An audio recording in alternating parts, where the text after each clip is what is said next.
ज्वलत्कराळ जिह्विका धगत्कठोरदंशिका प्रदीप्त दिग्विदिक्तट प्रचण्डवर्णिकीलका सहस्र सहस्र कोटि कोटि केसर प्रभासमान भद्र नारसिंह ते नमो नमः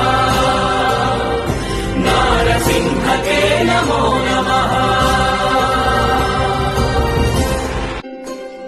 ज्वलत्कराळ जिह्विका धगत्कठोरदंशिका प्रदीप्त दिग्विदिक्तट प्रचण्डवर्णिकीलका